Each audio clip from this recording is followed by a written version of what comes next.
Bonsoir à toutes et bonsoir à tous. Merci d'être fidèles à notre rendez-vous bi-hebdomadaire maintenant, puisque nous avons des rendez-vous hebdomadaires, bi-hebdomadaires. Il y a beaucoup de demandes, donc merci de votre fidélité. Ce soir, nous allons recevoir une artiste, une très grande artiste, une voix sublime. Je ne dis pas ça parce qu'elle est là, et quand vous allez l'écouter, vous verrez.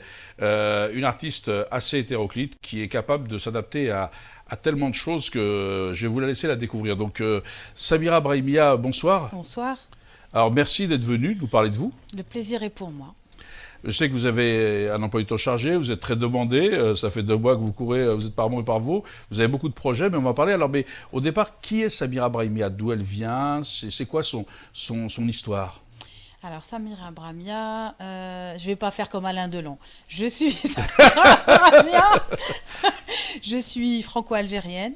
Je suis née en Franche-Comté à Besançon et je suis rentrée en Algérie à l'âge d'1 an parce que mes parents étaient étudiants, donc ils ont fini leurs études et ils sont rentrés en Algérie pour construire l'Algérie. Et j'ai grandi dans une ville qui s'appelle El Hasnam Chlef. J'ai connu le tremblement de terre de 80. Et j'ai grandi dans une Algérie qui m'a été peinte et colorée par mes parents. J'ai eu la chance d'avoir des parents qui m'ont permis de faire de la musique, de découvrir l'Algérie, les terres, les montagnes, le sud, enfin toute l'Algérie, enfin presque toute l'Algérie, parce qu'elle est grande l'Algérie. Et j'ai fait mes études en Algérie. J'ai entamé 2 ans de l'école polytechnique à Alger. Et j'étais très très malheureuse. Donc j'ai enchaîné avec une licence de sciences éco. J'étais toujours malheureuse, aussi malheureuse que possible. Et au fait, ce qui m'a sauvée, c'est un casting, une annonce de casting d'un film de Merzak Alouache dont Gad Elmaleh devait être l'acteur principal. Et comme on était tous fous de Gad Elmaleh à Alger, j'ai écrit une chanson et je me suis présentée et le directeur du casting était monsieur Sid Ahmed Semienne que je salue. Et je suis arrivée, j'ai fait mon casting et voilà, et j'ai commencé j'ai eu il y a beaucoup de relations dans ma vie, dans ma carrière entre le cinéma et la musique. Le cinéma m'a lancé dans la musique et la musique m'a lancé dans le cinéma après. Donc voilà, j'écris en anglais, j'écris en arabe grâce à Mohamed Ali Allalo. Et on m'écrit des chansons en français. J'essaye de voyager, de ne pas m'enfermer dans des boîtes. J'aime bien aller de la musique algérienne traditionnelle, shabi, au gnawi, à la pop. J'essaye de défendre une Algérie plurielle parce que on m'a élevée dans une Algérie où on m'a toujours appris que l'Algérie était à la croisée des chemins de plein de cultures, qu'on était tous berbères, qu'on avait perdu la langue berbère parce que on était dans les plaines. Et j'ai grandi avec un papa qui m'a fait écouter des concerts de Dire Straits, des Rolling Stones, des Beatles, et en même temps du Shabi, de l'Anraj, et mon idole est Fadila Zeria. Et j'ai grandi dans une Algérie à l'université. On a commencé à entendre parler de Gnawa, diffusion, de Cher Sidi Bémol, de tous ces gens-là qui nous ont permis de respirer un peu dans une décennie noire qui nous enfermait. Et voilà. C'est quand on vous écoute, on a envie de vous écouter longtemps, parce que même quand vous parlez, c'est chantant, c'est ensoleillé. Et d'ailleurs, on le voit bien à votre tenue vestimentaire, vous portez un peu ce monde de cette diversité. Je suis une nomade. Je Ouais. l'assume. Et voilà. Ma grand-mère est des Ouled Naïl. Et je suis africaine du Nord, donc j'aime bien. Et peut-être dans pas longtemps, je vais commencer à me faire des tatouages de berbère. Je sais pas, on verra. C'est fabuleux. Et donc vous, donc du coup, alors donc Samir Brahimia, donc vous avez commencé comme ça. Moi, je vous ai découvert, j'avais vu, mais je vous ai découvert réellement dans Barbès Café. C'est aussi ça qui a permis. Oui. Et donc vous allez peut-être nous parler de cette aventure qui était une aventure humaine, plus que même aussi musicale, mais humaine. Et on a découvert votre voix et c'était, pour moi, c'était une révélation. Je dis mais on s'est arrêté devant cette voix. Le Barbès Café, le spectacle du Barbès Café est une très très très belle expérience parce que Méziane Azaïch, le directeur du Cabaret Sauvage et producteur du spectacle, Que l'on salue, que Méziane, si l'on... tu nous Yes. regardes. Euh, comment dire? Ce spectacle-là est arrivé pendant les élections présidentielles. Tout à fait. Et c'était comme une révélation, comme une ouverture, comme une respiration. En fait, quand Méziane nous en a parlé, on était tous, au moins on va parler d'un truc, ça tombe à point nommé, c'est complètement dans l'air du temps et on en a marre. Je pense qu'il a exprimé, de par son souhait de créer ce spectacle-là, il a exprimé ce ras-le-bol de nous mettre à chaque fois sous de nous utiliser à chaque élection. Et ça, moi, je sais que ça a été euh, comment dire, mon premier objectif de par ce spectacle-là. Après, ça a été avec Nasreddine Delil, le directeur artistique du spectacle. Une personne fabuleuse humainement. Exceptionnelle. Nasreddine, franchement, d'ailleurs, j'aimerais bien le recevoir un jour, Nasreddine, parce que c'est quelqu'un d'une humanité incroyable. Oui. Il est d'une pédagogie, d'une humanité, d'une intelligence. Je sais que, par exemple, une des chansons du Barbès Café que les gens aiment beaucoup, qui est Alger Alger, quand Nasreddine m'en avait parlé, j'étais pas très très partante, j'avoue, parce que la version originale, je me demandais comment on allait faire pour trouver un truc, comment me l'approprier. Et en fin de compte, il a tout à fait réussi à me la faire, comment dire, à me l'approprier, à l'interpréter. Et ça, je pense que c'est un moment assez spécifique du spectacle, c'est un moment assez exceptionnel du spectacle, donc j'en suis très très heureuse. Le Barbès Café, c'est une famille avant tout. C'est une histoire de famille. On est, je sais plus combien, 13 sur la route. Et à chaque fois qu'on se voit, on se prend dans les bras, on est super content de se voir. C'est un travail collégial, c'est des choix ingénieux, c'est l'histoire de l'immigration et on en est très très fiers parce que j'estime qu'on n'est pas des saltimbanques. Moi personnellement, et je pense que toute l'équipe du Barbès Café, on n'est pas là juste pour faire danser les gens. Et ce spectacle-là dit beaucoup de choses très intelligentes. Il y a Salah Gawa et Annie Papin qui sont là pour en parler. Salah est une personne très sensible, très, je sais pas, c'est quelqu'un que j'aime beaucoup, humainement et professionnellement. Les images sont parlantes. Donc... Salah qu'on va saluer parce qu'il est actuellement au Nigeria. Exactement. Donc, c'est pas notre truc. Je crois qu'il passe d'Alger, on va parler. Apparemment, il s'y plaît. Donc. Il s'y plaît. Non, mais Salah est un nomade, donc il se plaît partout. Oui. Donc, c'est le Gawa est comme ça. Oui. Mais c'est vrai que d'en parler, donc, comme il va voir, on peut le saluer. Il se dit, oh, bon, on l'a pas oublié. Salah, c'est quelqu'un qui aime beaucoup la culture sur Lyon, avec Bénichou. Il fait beaucoup de choses. Voilà, ils font beaucoup de choses là-dessus aussi, sur Posta Valise. Ils ont fait beaucoup de choses là-dessus. Exactement. Et je vous dis, c'est une famille, c'est un spectacle où on parle, on pleure, les gens dansent, les gens rient. Et c'est important. C'est important parce que dans ce spectacle-là, c'est un spectacle pour de 7 à 77 ans. Il y a des enfants qui découvrent leur histoire et qui découvrent le pourquoi du comment. Mais c'est ce que j'ai remarqué, c'est bien quand je vous écoute et quand je vous ai vu sur ce truc, vous êtes à travers votre action, votre parcours, votre histoire, vous êtes quelqu'un de très engagé. Et d'ailleurs, c'était aussi peut-être une façon, Barbès Café, de montrer qu'on était dans la culture française et non pas dans quelque chose d'importé, parce qu'en réalité, les gens ne comprennent pas, ne savent pas que c'est l'immigration, c'est l'exil, c'est tout ce qui a été chanté, c'est eux qui ont influencé, y compris les musiques, c'est eux qui ont fait évoluer les musiques dans le pays d'origine. Exactement. Vous savez, ayant vécu la décennie noire, j'ai quelques réserves quand on dit de moi que je suis engagée, parce que pour moi, engagée, ça a été tout le peuple algérien. Toutes les femmes qui juste celles qui sortaient le matin pour accompagner leurs enfants à l'école, c'était un engagement, parce qu'on savait pas si on allait revenir. Donc, j'aime pas qu'on me dise que je suis engagée, je suis juste, avec l'âge, je ne veux plus avoir de contraintes. Je veux dire ce que je dois dire pour faire avancer les choses positivement. Je veux essayer de lier les frontières, de casser les barrières et de lier les deux rives et même plus, voilà. Et je pense que l'engagement, c'est juste des choses qu'on ne veut plus, des choses pour lesquelles on se bat, parce que quand on est maman, je pense que venir dans un pays étranger, on veut que notre enfant soit à 100% de ce pays-là, qui vive sa citoyenneté. Après, il y a des choses à dire, à redire, il y a des choses à revoir, mais je pense que il est très compliqué de... Enfin, grâce à la musique, je pense, ça me permet de dire ce que je pense tout haut, avec un peu plus de douceur.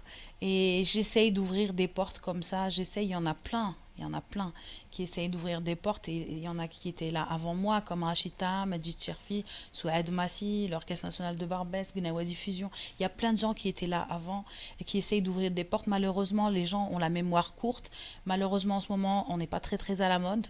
Donc, il faut doubler, enfin voilà, il faut vraiment inventer, imaginer plein de subterfuges comme ça pour essayer de rentrer par la fenêtre si on ne nous, même si on ne nous laisse pas rentrer par la porte. Alors, moi, ce que j'aime beaucoup, c'est votre humilité. Moi, ce que j'avais découvert quand j'ai toujours échangé avec vous au début, c'est cette humilité. Et vous la traduisez d'ailleurs en disant, quand on regarde l'engagement de certains qui sortent dans la décennie noire, vous ramenez les choses à l'essentiel, c'est-à-dire la vie.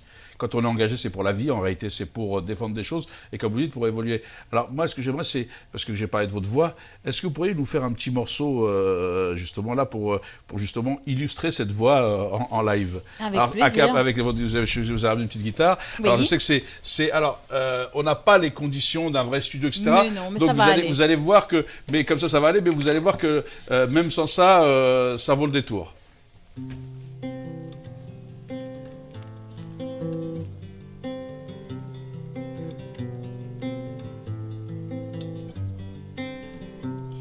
لا إله إلا الله والحبيب رسول الله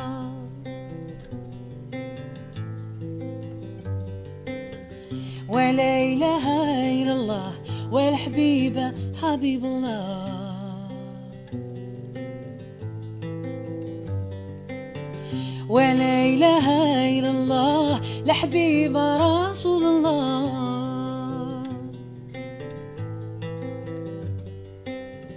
ولا إله إلا الله والحبيب حبيب الله حزاز إذا مشيتو بالزربات مالو عليا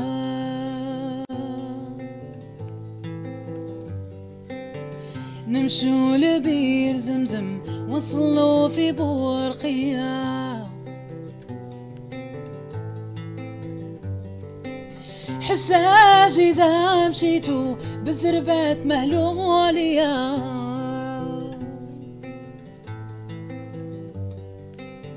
نمشو لبير زمزم وصلوا في بورقيا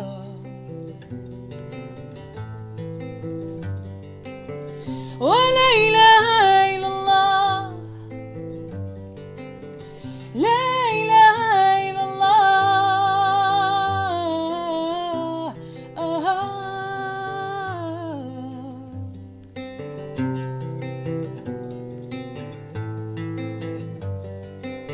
ولا إله إلا الله والحبيب رسول الله ولا إله إلا الله والحبيب حبيب الله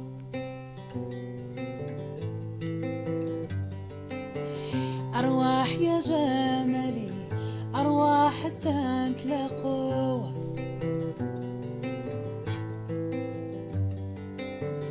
وياك في قبر النبي وياك تما نتلاقوا أرواح يا جمالي أرواح حتى نتلاقوا وياك في قبر النبي وياك تما نتلاقوا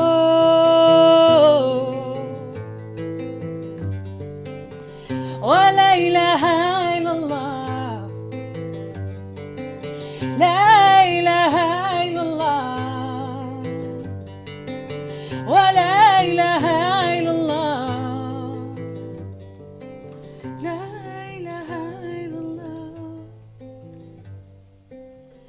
أرواح يا شمالي أرواح تنتلاقوا وياك في قبر النبي وياك تما نتلاقوا أرواح يا جمالي أرواح تنتلاقوا وياك في قبر النبي وياك تما نتلاقوا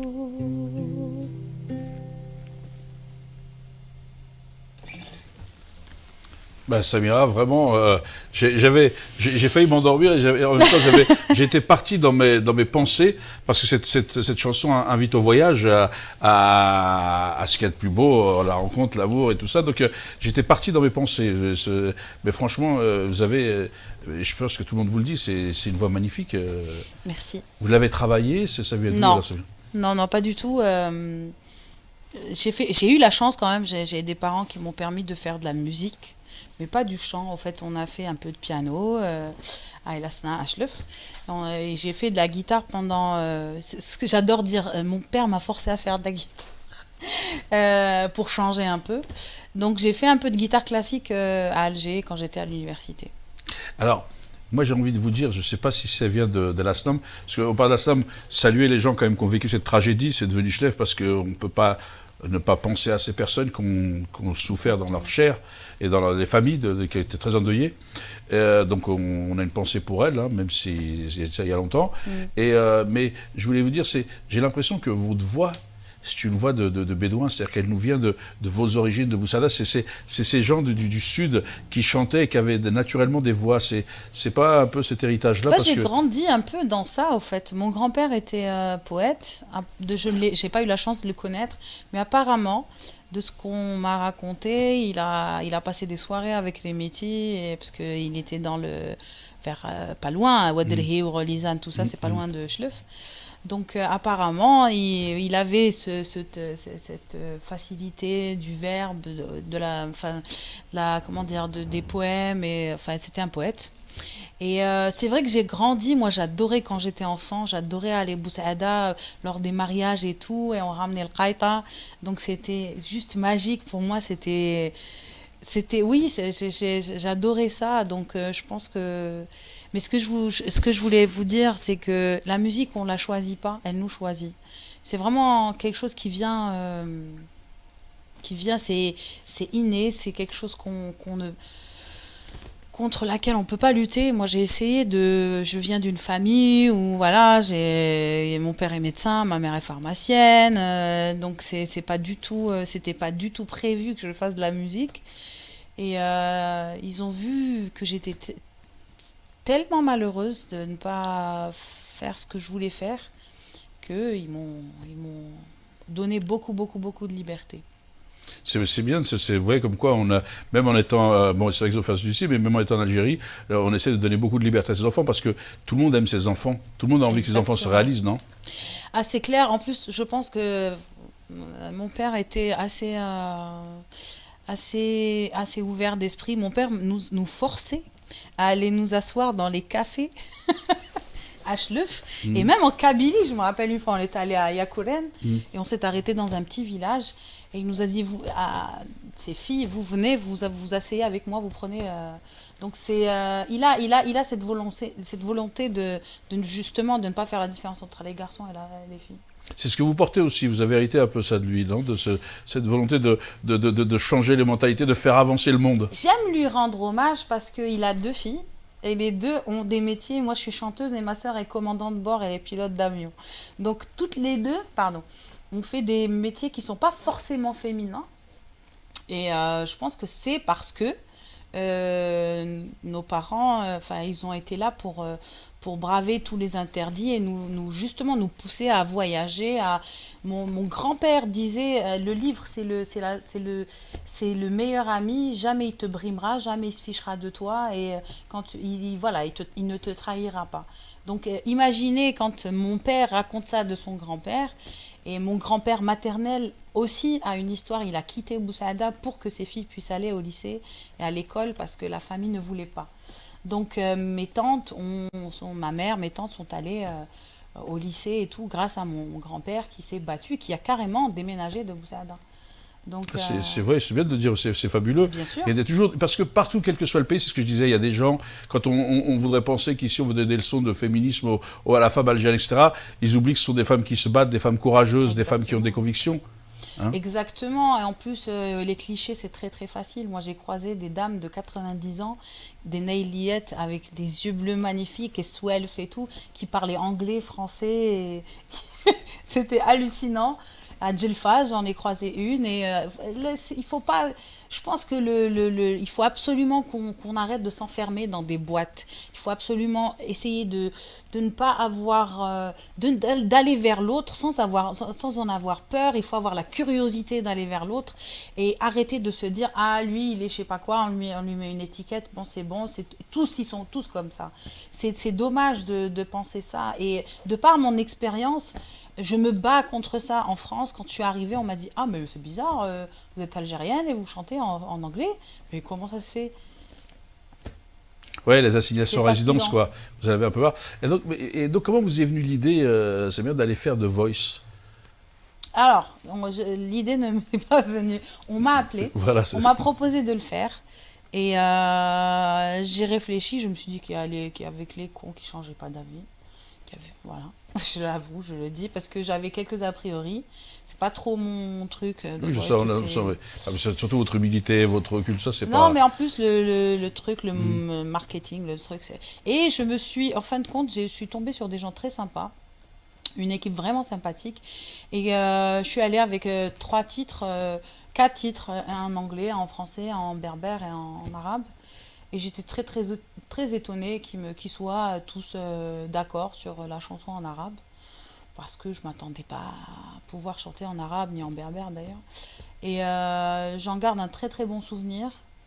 Ça a été une belle rencontre avec le public français.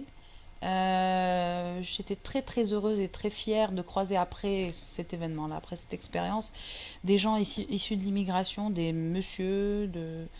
un monsieur de 70 ans après un concert qui me disait qu'il était tellement fier de voir une chanson en arabe sur TF1. Donc il y a beaucoup de travail à faire, je pense. Et bien sûr que le chemin est très très dur, mais je pense qu'il ne faut pas s'enfermer, il faut y aller. Et des fois, on fait le constat de sa vie, on se dit mais pourquoi j'ai pas choisi ça? Ça aurait été plus facile et je serais un peu plus connue et truc. Au fait, je n'ai pas envie d'être connue à n'importe quel prix. Prix. Donc j'aime bien ce que je fais. Oui, alors moi, je vais vous dire, enfin, j'ai pas 70 ans, mais moi, je t'ai vu à la télé chanter en arabe, à une heure de grande écoute, sur des grands réseaux, j'étais assez fier. Parce que c'est vrai que souvent, les chansons en arabe et tout ça, à Paris Dire ou d'autres, ou Raled, tout ça et tout, on voit très peu de chansons en arabe sur les... Alors après, je parle pas des trucs arrangés, Oui, commerciaux, mais très peu de chansons en arabe, puisque toi, c'était pas quelque chose de commercial, c'était une non. belle chanson, Mm. du folklore. Ouais. Donc j'ai trouvé, bah écoute, c'est vrai, on a ressenti une vraie fierté. Parce que c'est rare que dans The Voice, on ait ça, quoi. C'est beaucoup Je plus... m'attendais pas à ce. Honnêtement, c'était pas du tout calculé. Vraiment, je ne m'attendais pas à cet impact-là. D'ailleurs, même eux, je pense enfin, la production ne s'attendait pas à autant Oui, d'impact. d'impact. Mm. Je l'aurais préféré en berbère. C'est ce que je veux dire, parce que c'est Bah, des petites peut-être. origines, c'est le gars qui fait ressortir. Parce que sinon je vais... Non, mais c'est vrai qu'en tous les cas, c'était une vraie fierté. Et je trouve que rien que pour ça, je voulais te féliciter. Merci. Je le fais là directement, parce que j'ai déjà fait, mais d'avoir porté ces couleurs et d'avoir redonné un peu de dignité à des gens qui avaient l'impression d'être bafoués. Bah, non, je pense que c'était une belle expérience. Il y a eu un truc qui s'est passé à ce moment-là. Et j'ai eu plein de messages de Leila Bekti, de Géraldine Nakache. J'ai été repérée par Rachida Brakni Oui. grâce à ce J'allais le passage-là. dire, tu as joué avec Rachida Brakni, Oui. qui est d'ailleurs aussi, alors je sais que tu n'aimes pas ça, mais qui est quelqu'un d'engagé. Oui, oui, oui, Rachida Brakni, oui. qu'on salue, qui C'est est pas que je quelqu'un... n'aime pas ça, c'est Non, que je sais qu'on te dit ça de toi, j'ai Non, compris. mais il y a C'est-à-dire tellement que, de gens qui font des voilà. choses Et Rachida incroyables. Brakni est quelqu'un d'incroyable aussi. Oui, Alors, elle est comment c'était franchement cette rencontre avec Rachida? magnifique. Honnêtement, magnifique. L'une des plus belles rencontres de ma vie. C'est une personne qui a un talent fou, qui est d'une humilité, d'une sympathie, d'une ouverture, d'une soif d'apprendre, elle, d'une soif comment dire, qui revendique sa biculture, enfin voilà, sa Oui, mais double je l'ai croisée culture. à Alger, tu sais, sur Twitter. Elle Mhm. était venue pour le film Sheba, je sais plus. Oui, Cheba Louisa. Sheba Louisa. Et c'est vrai que ce que tu dis, c'est quelqu'un. C'est mon premier contact avec elle. Ah, Et ouais, ouais. quelqu'un d'accessible, était voir un café, c'est vraiment d'une gentillesse. Elle cherchait à se rapprocher de ce truc. Exactement. Vraiment, tu as raison de dire. Donc c'est pour ça que je te dis, c'est vraiment Non, quelqu'un, non, elle est moi, très qui m'a marqué. fière. Elle est très fière de ses origines. Elle a une ouverture d'esprit. La séance de casting, enfin l'essai était très intense. Et je me suis retrouvée a engueulé un peu Rachida parce que c'était elle qui devait, enfin, elle me donnait la réplique et elle jouait le rôle de ma fille, donc je me suis retrouvée à engueuler. C'était un peu rigolo, enfin c'était bizarre, mais c'était une très très belle expérience. C'est une femme qui a beaucoup beaucoup de talent, beaucoup d'engagement, beaucoup de. Je suis très très heureuse de l'avoir croisée. Franchement, honnêtement, et franchement, il faut avoir de la chance pour faire un premier long métrage dans un rôle principal avec une personne qui a eu un César et un Molière, donc ça va. Oui, c'est pour ça. Mais moi, c'est quelqu'un que j'ai effectué, je vous dis ce que vous dites. Moi, je l'ai croisé, donc Oui. c'est toujours une chance de croiser ce genre de personne. Ouais. Avec justement, c'est Géraldine qui est toujours avec elle, ou je sais plus, c'est ça? Pas Géraldine. Oui, je sais plus, enfin, elle était avec elle, pareil, bah, cette petite qui était dans le film aussi, et qui était là Oui, aussi à Alger. oui, enfin, non, elle n'était pas sur ce film-là. Voilà, mais qui était avec elle à Alger, tout Oui, ça oui, aussi. oui, Voilà. oui. Donc voilà, mais c'est bien donc vous avez raison. Alors, juste, parce on s'approche de la fin, mais on pourrait rester au toit, est-ce que je peux être, comment dirais-je, en guillemets, demandant un autre morceau, parce que c'est vrai qu'on a écouté un morceau et c'est vrai qu'on ne peut pas se lasser de t'écouter, Samira. Est-ce que tu peux nous faire un petit morceau avant de conclure ou d'avancer? Avec grand plaisir.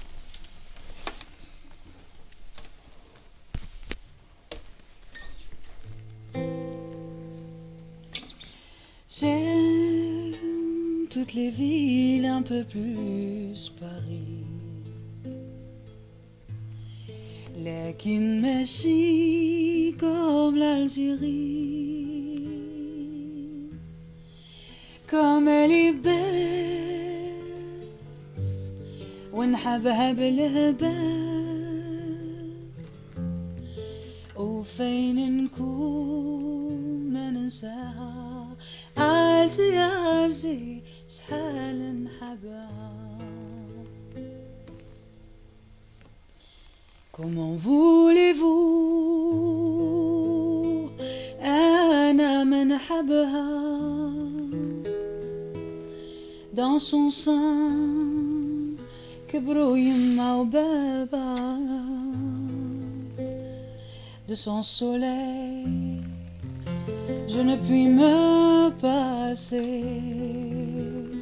Depuis mon enfance نجري dans ces rues sans me lasser.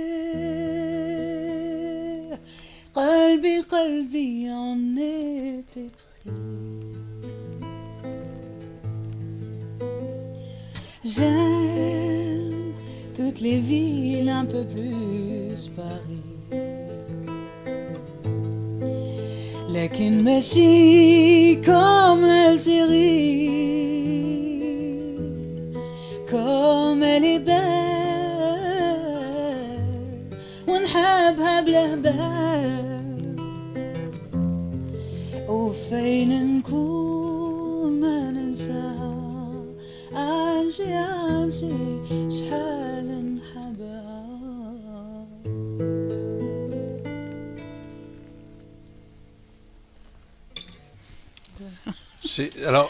C'est fabuleux parce que c'est bien que je savais pas que tu allais prendre cette chanson, mais c'est une chanson magnifique de Lily Boniche. Oui, exactement. Et justement, quand tu parlais de ce voyage partout, Lily Boniche est un juif algérien. Exactement. Un des grands artistes algériens. Oui. Et il est originaire, figure-toi, de Akbou, près de chez moi. Ah il bon est berbère, oui. Et justement, donc c'est pour ça. Et Salah Gawa, que tu as cité, a fait son récital, son répertoire Oui. de Lily Boniche. Et après, ils ont vécu à Alger. Il n'était pas d'Assefoun. Il était d'Akbou, donc Ok. Azfoun peut-être. Alors, mais ouais, on va dire Akbou. Tu sais, des fois, c'est Ouais. bien qu'on ait, vous voyez, On comme quoi, s'approprie un peu. on peut changer. C'est plus moi Béjaïa et peut-être que ça l'a dit d'Azfoun parce qu'il est plus Tizi Ouzou, quoi. Mais Ok. ça, c'est nos guerres internes. Non, non, mais on m'a dit moi Akbou, donc je le dis parce que Ok. et il avait expliqué que ses parents, il parlait pas le berbère parce que ses parents, quand ils se disputaient en berbère pour justement pas qu'ils comprennent. C'était anecdotique. Pas mal, ça. Donc voilà, et qu'est-ce que tu penses de ces patrimoines, de cette richesse de l'Algérie? Parce qu'on a eu effectivement des gens comme Libé et d'autres. Hein, Salim Halali, on a eu des gens comme ça. C'est vrai que tout ça qui ont été élevés à l'époque avec tous les artistes algériens de confession musulmane, juive. Il n'y avait pas de différence à l'époque. Bah, je pense que c'est une richesse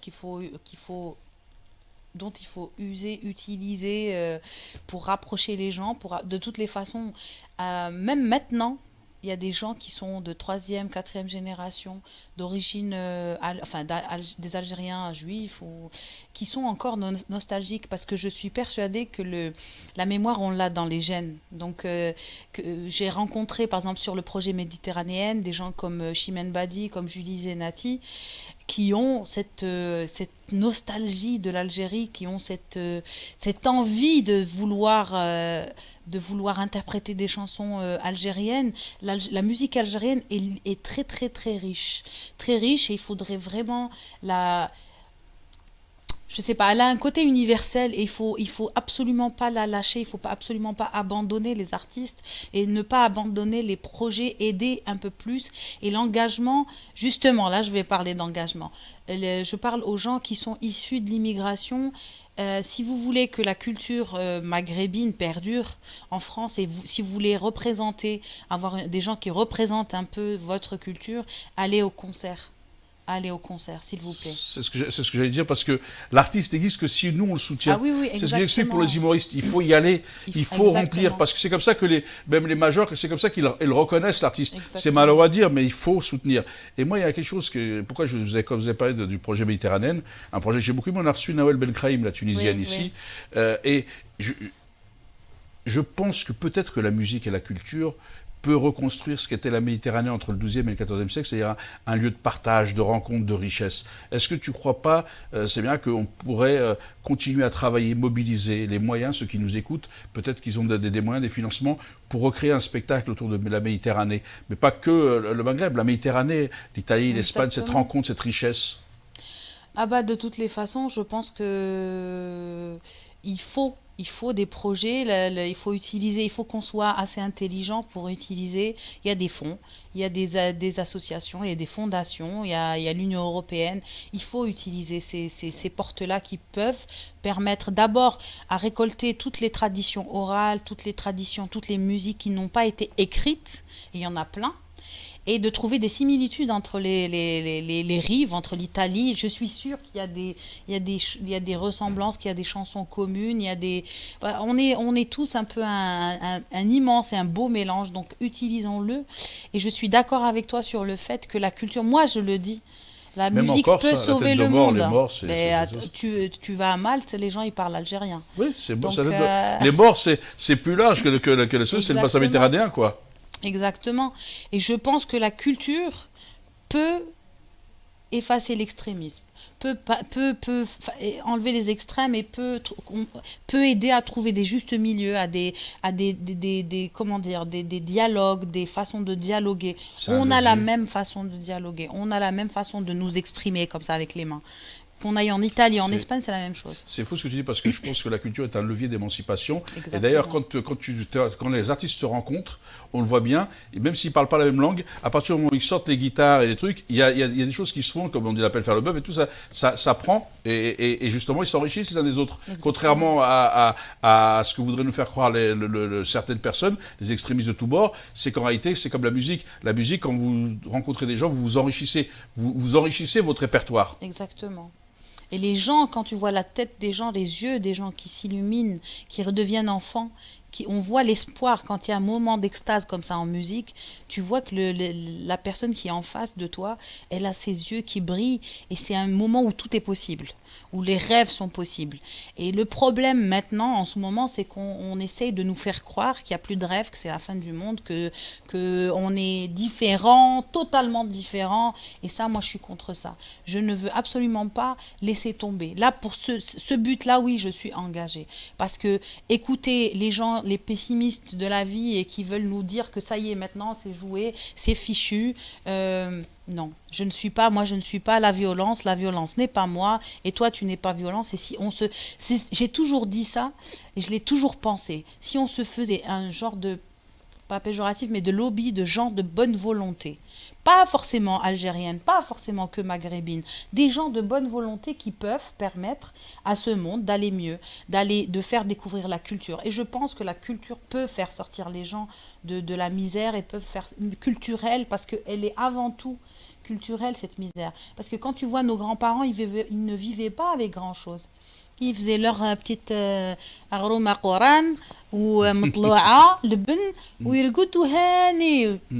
C'est ça le truc, c'est qu'on nous fait Ils croire avaient l'essentiel, ils avaient le sens de la vie. La paix intérieure.